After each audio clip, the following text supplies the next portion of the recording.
Welcome to a special edition of the Golfers Journal podcast, presented by Titleist, the #1 ball in golf.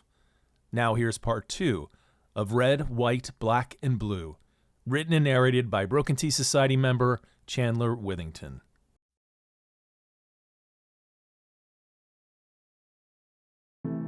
It is October of 2012, and the PGA of America is searching for answers.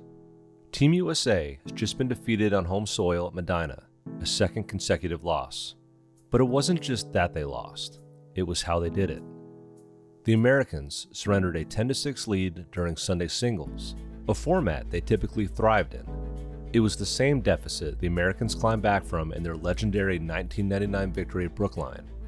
It was a bitter pill to look at the final singles scoreboard. The Americans lost 8.5 to 3.5. Even worse, it marked USA's 7th defeat in 9 Ryder Cups. The PGA of America needed to find a captain for 2014 who could somehow lead the team out of the wilderness. A few months later, Tom Watson was unveiled as the man to take the Americans to Gleneagles in Scotland. The logic behind the selection was clear. The 65-year-old Watson was the last American captain to have won a Ryder Cup overseas in 1993 at the Belfry. Watson, who had 5 Open championships on his resume, was just a few years removed from his epic run to the playoff of the 2009 Open Championship as a 61-year-old. If anyone knew how to get the job done overseas, PGA officials reasoned it was Tom. While Ryder Cup points are decided on the course, the game within the game leading up to each event is considered by many to be nearly as important. And in this version of high-stakes chess, the Americans had to make the first move. How would the Europeans respond? Who would they select to counter Watson? Some felt it might be a return to Colin Montgomerie, the victorious captain from 2010. Others speculated popular Irishman Darren Clarke was next in line.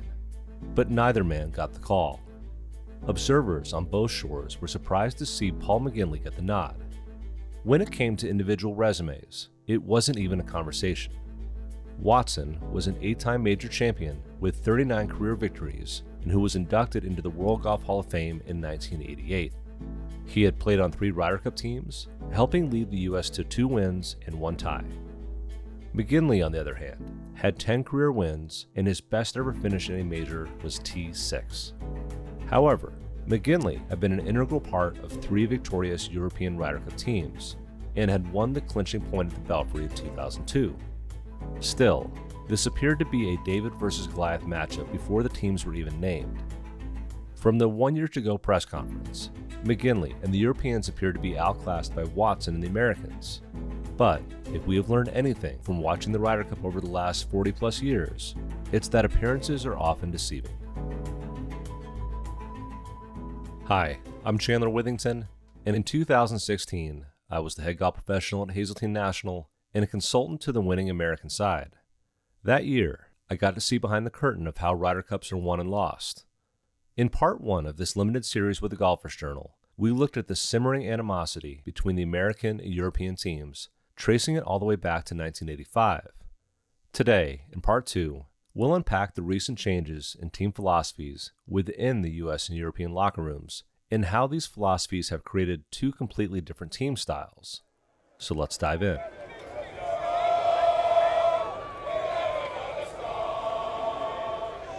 "12 months after that press conference, Jamie Donaldson put the final nail in the American coffin by defeating Keegan Bradley on the 15th hole during their singles match.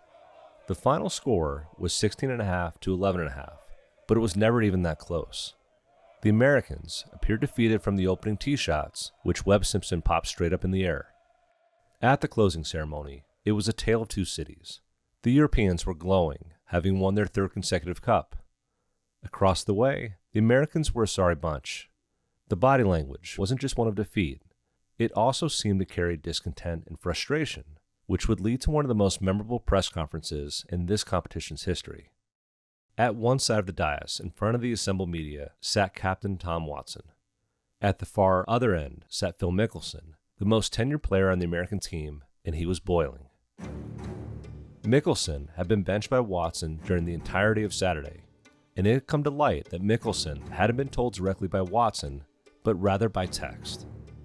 The media knew that Mickelson, always one to speak his mind, would have a soundbite or two. His opportunity came when journalist Hank Gola threw Phil an alley-oop. Question: Phil, as the most senior member of the team, what worked so well in 2008 that this team hasn't been able to repeat? Mickelson: what Paul Isinger did so well was he got everybody invested in the process. He got everybody invested in who they were going to play with, who the picks were going to be, who was going to be in their pod, when they would play, and they had a great leader for each pod. And we hung out together, and we were all invested in each other's play. He had a great game plan, how we were going to go about doing this. And those things helped us bring out our best golf. Unfortunately, we have strayed from a winning formula for the last 3 Ryder Cups, and we need to consider maybe getting back to that formula that helped us play our best. Follow-up: were any of the players involved in the decision-making this week? Mickelson: no, none of our players were involved in any decision this week. Every eye in the room turned to Watson. He eventually had this to say: I had a different philosophy for this team. It takes 12 players to win. It's not pods, it's 12 players. Yes, I did talk to the players, and my vice captains were instrumental in making decisions. At the end of the day, we just needed to play better. Statements like that, we just needed to play better, they just played better than us, we didn't make as many putts as they did, are made on repeat in the wake of each loss. On the surface, it can seem just that simple. One team did play better than the other, but could it be more than that? The Ryder Cup in 1981 was not the competition we know today. To say it was on life support would be putting it mildly. The Americans had won an incredible 18 of the prior 19 Cups dating back to 1935. It really wasn't much of a competition, and not surprisingly, interest was waning.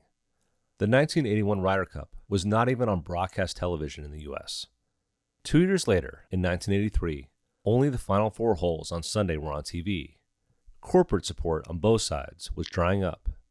Desperate for cash, the title of the 1985 event was sold to an alcohol company and referred to as the Bell's Scotch Ryder Cup.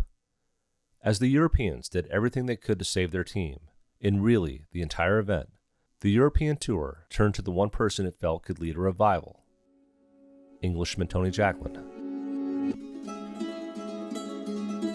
Jacklin, however, wasn't exactly jumping for joy to get the call. His Ryder Cup experience over the prior 15 years had been a jaded one. It wasn't just defeat after defeat. To Jacklin, it was the lack of support the team had received. He felt the Americans had done everything first class, from their modes of transportation to the quality of their uniforms. Meanwhile, Jacklin, while playing in the 1975 Ryder Cup, had his team-issued shoes begin to fall apart in the middle of his singles match. If there was ever a moment when my self-esteem was affected at the Ryder Cup, it would be that one, Jacklin said. It was a total embarrassment. I couldn't continue with the shoes and had to sprint off to the clubhouse to get a replacement pair. Those shoes were typical of the third-rate gear that used to be distributed to the Britain and Ireland team back then. Once, I recall, we had to go around in blazers with braiding around the edges. We looked like members of Jack Hilton's dance band rather than a team of elite golfers. That sort of thing was so demoralizing. It was a joke in the 70s. Jacklin's honesty in recalling his 1983 appointment seems astonishing in the light of today's Ryder Cup. I really didn't care whether I took the job or not, and you might think this to be strange, but I couldn't have cared less about the Ryder Cup, he said. But as I began to absorb the reality of the captaincy offer, I thought it would be a great opportunity to put things right and make a real difference to the team's chances. Traveling the same as the Americans, who flew Concorde and had first class of everything, was important to our mindset. And I believed a team room, something we never previously had, would be imperative. That team room eventually became crucial to us. That was our inner sanctum. No officials, no fans, no media. It was just us together every night. There was something else Jacklin also knew he needed to be successful, something more powerful than a Concorde jet: Seve Ballesteros. But back then, getting a team room was much easier than enticing the mercurial Spaniard. For those who saw the grandstand-sized banners of Seve at the 2023 event in Rome and hear players on both sides speak in reverent tones about his dominance and aura, it might sound strange to find out that at one point, Seve was a Ryder Cup pariah. Up until 1983, Players for both teams qualified solely based on their performance on either the PGA Tour or European Tour. On the PGA Tour today, we see the European stars on a regular basis: McIlroy, Hovland, Rose, Fleetwood, McIntyre, Hebert, and the like. But in 1983, the European players were not playing on the PGA Tour. Well, with the exception of Seve. When Seve left for a cash grab in America, many on the European Tour felt left behind. Things got contentious. Seve pushed the European Tour over appearance fees. "Why do you pay Lee Trevino and Arnold Palmer, but not me?" he would grumble. To Seve, it was the principle which bothered him most. Because Seve had primarily played in America throughout 1980 and 1981, he did not accrue enough points to qualify for the European team in the 1981 Ryder Cup. European captain John Jacobs actually passed over Seve with his captain's picks. The Spaniard was labeled as, quote, divisive. The Europeans got waxed again.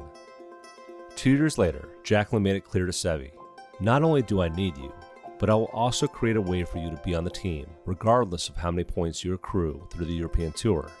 I am not playing this next one without you." Since the inclusion of Continental Europe in 1979, the European team had the ability to choose 2 captain's picks. Jacklin vowed to select Seve if he did not qualify on his own. "I told him, I can't do it without you," Jacklin later said. "You're the best player in the world as far as I'm concerned. You're passionate about what you do.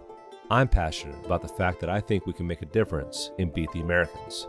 I can't possibly do it without you." He agreed, and that was how it all started. "He was unbelievable," Jacklin said. "He was like a one-man army on the golf course, and he was fantastic off the golf course. I was able to use him to maximum effect in all aspects. I could ask him to sit with a team member. And on the golf course, he was fantastic, made for match play.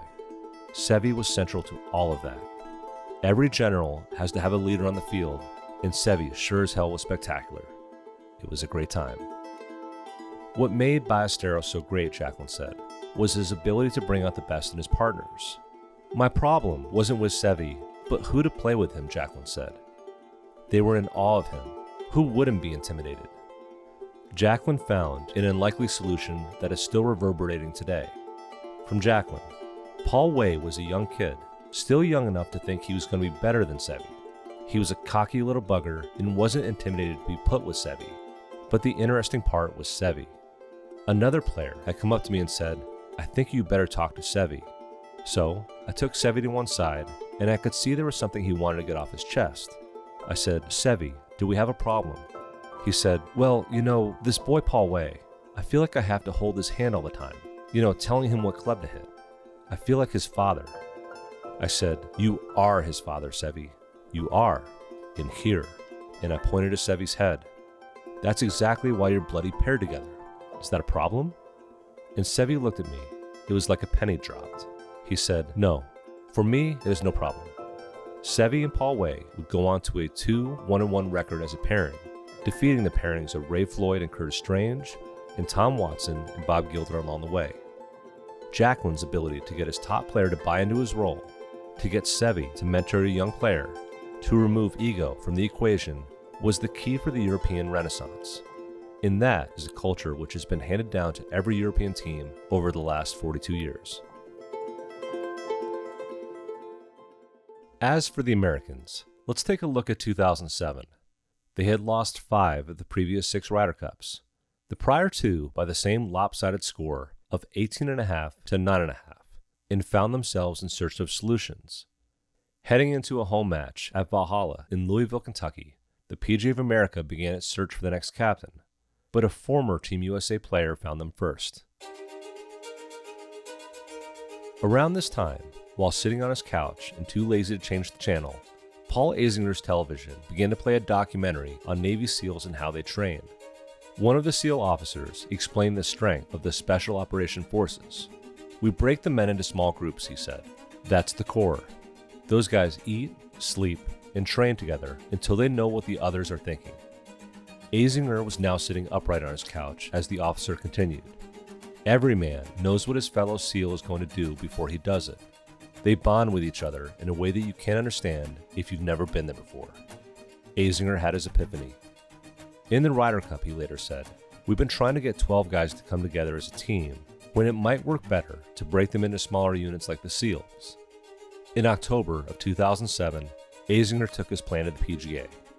"I have a responsibility to turn this thing around, a responsibility to the players," he told them. "I want to create the best possible environment for them, and I think I can do that. I have an idea, a concept, for how to structure this team so it gives us the best chance possible to succeed. I don't think I'll be able to live with myself if I didn't at least try." When the PGA of America offered Azinger the captaincy, his response was similar to Jacqueline's in 1983. "I'll say yes right now," he said, "but it's conditional on one thing. I want to change the selection process." Azinger would go on to change the number of captain's picks from 2 to 4, allowing for the pods he formed to help make the picks for him, essentially choosing their own teammates. While Azinger had his plan in place heading into the fall of 2008, he couldn't have planned for the loss of his top player.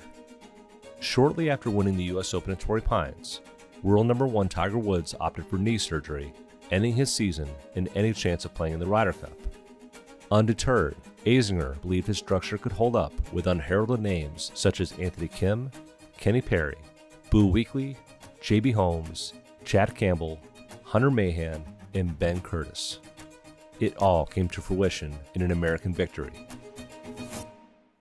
Feeling like he had unlocked a way forward for the Americans and wanting to help the team finally win overseas, Azinger was ready to lead the team into Wales in 2010 at Celtic Manor.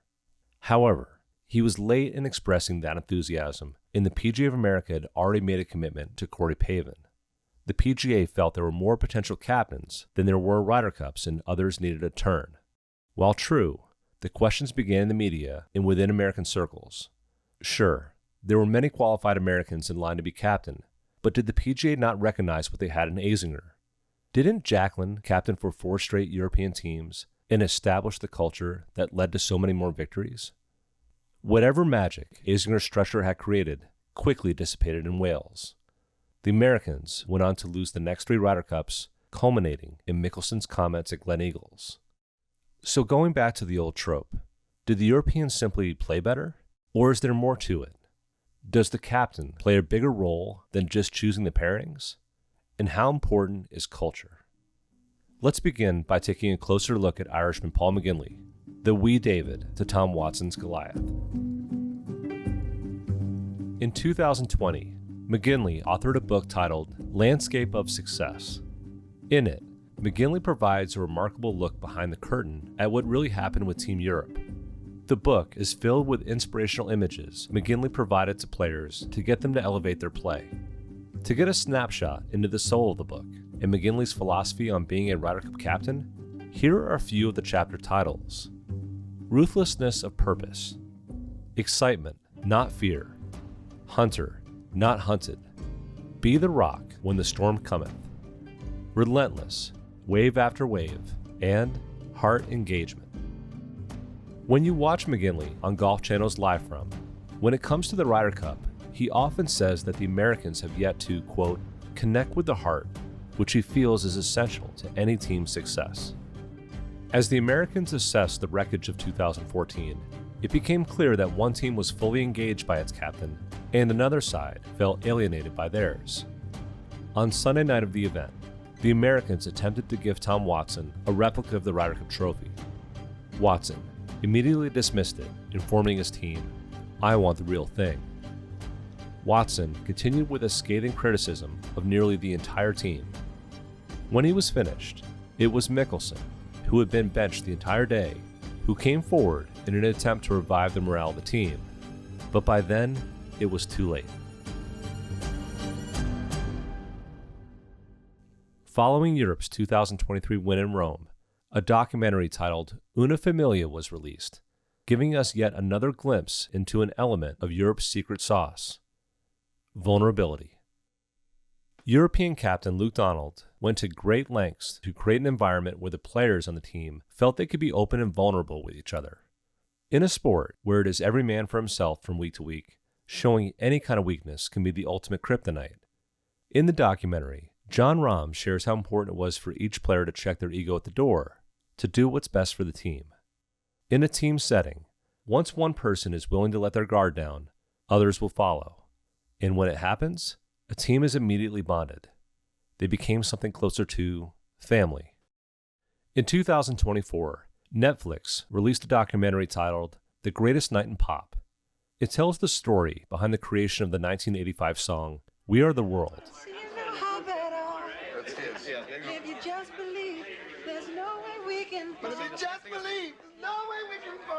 The song was the brainchild of super producer Quincy Jones, who wanted to donate the proceeds to famine relief in Africa. Jones brought in Lionel Richie and the biggest pop star in the world at the time, Michael Jackson, to write the song. Once the trio was on board, it seemed like every big name in the industry wanted in. Ray Charles, Bob Dylan, Diana Ross, Tina Turner, Stevie Wonder, Dionne Warwick, Bruce Springsteen, Kenny Rogers, Billy Joel, Cyndi Lauper. With over 45 of the top voices in the world willing to contribute to the song, the focus shifted to how could they actually get everyone in the same room to pull it off? Following the conclusion of the 1985 American Music Awards in Los Angeles, limousines rushed the singers to a nearby studio to record. Upon arriving at the studio, everyone saw a sign posted on the door by Quincy Jones, "Leave your ego outside." Jones knew there weren't enough lines in the song for every singer to have their voice heard. This meant some of the biggest stars in the world would be reduced to sharing lines in the background chorus. Yet, by keeping everyone's focus on the greater good, Jones was able to get complete buy-in from everyone involved. The group worked into the early morning hours to complete the song. It would eventually raise more than $80 million.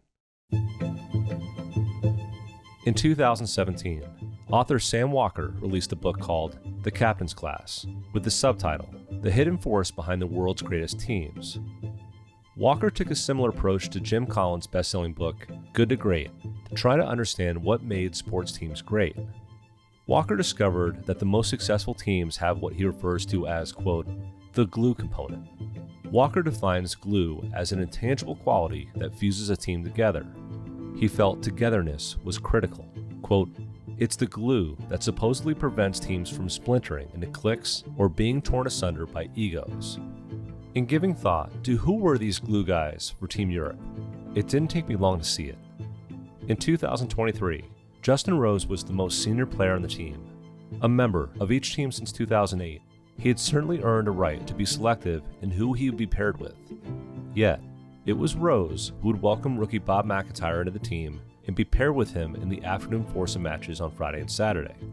They went on to have their first match, and they won their second match over American stalwarts Justin Thomas and Jordan Spieth. McIntyre also won his singles match against Wyndham Clark.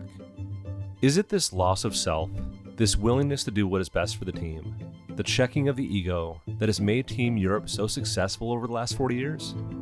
Was what Seve did in shepherding a young Paul Way in 1983 and 85, and a young Jose Maria Olazabal in 1987 the start of a culture which still exists today? And what does this all mean as we look ahead to what will happen later this month at Bethpage? Let's unpack all of that. Number 1, Europe isn't satisfied. During the closing press conference in Rome, Rory McIlroy slapped the table and declared, one of the biggest accomplishments in golf right now is winning an away Ryder Cup, and that's what we're going to do at Bethpage. His declaration was cheered by every teammate. It hadn't even been a few hours since clinching victory, and yet they were already together in their plans to invade America in 2 years. Number 2, the Americans are still searching for an identity and a culture. The popular Netflix show Full Swing sure didn't help that perception. The behind-the-scenes look at the Ryder Cup on that show led many to view the 2023 USA team to be a, quote, boys club, with Captain Zach Johnson bypassing deserving players in favor of those he shared a house with during the Open Championship. Players like Jordan Spieth, Ricky Fowler, and Justin Thomas. Those 3 players combined for a 1-6-3 record. One of the players left at home was Keegan Bradley. The Netflix film crew was at the Bradley household on the morning he received the call from Captain Johnson. Bradley's emotion captured just how much of a gut punch it was to him. But that pain and that vulnerability were factors in the PGA of America springing to their own surprise by calling on Bradley to captain the 2025 Ryder Cup team. It's a bold move, and it will take some time to see if it was a masterstroke. Meanwhile, Team Europe would not make the same mistake as the Americans did in 2008 with Paul Azinger.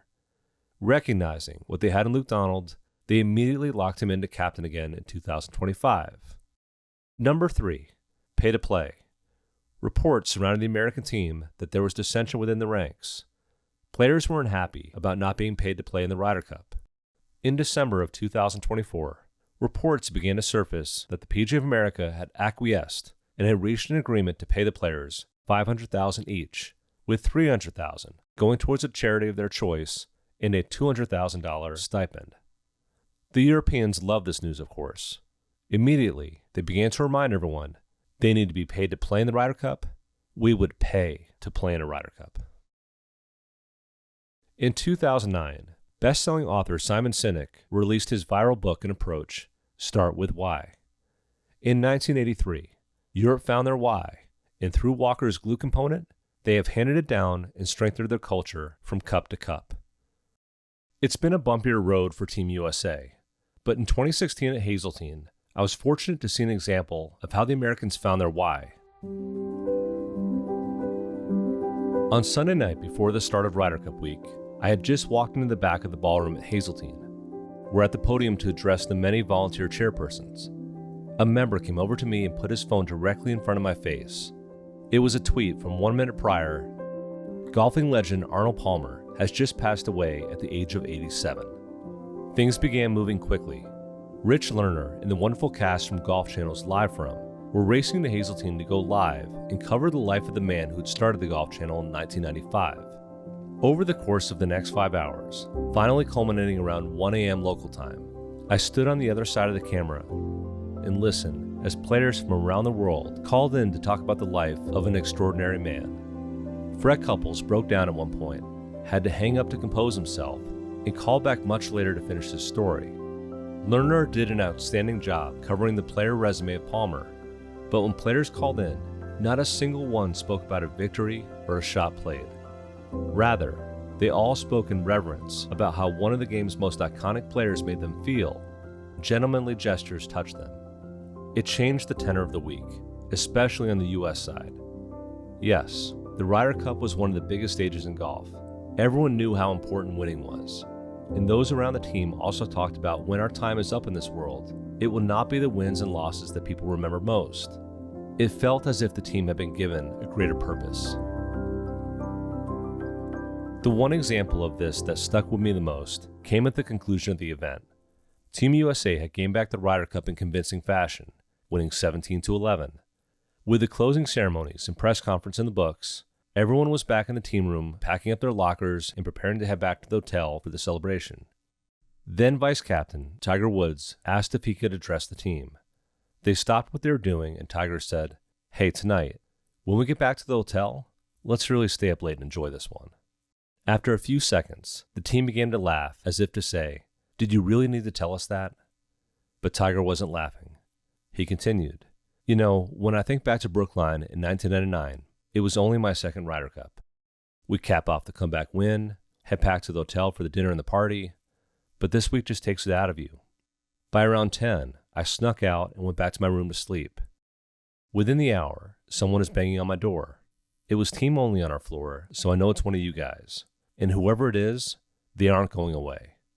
Eventually, I got up and answered the door, and it's Payne Stewart.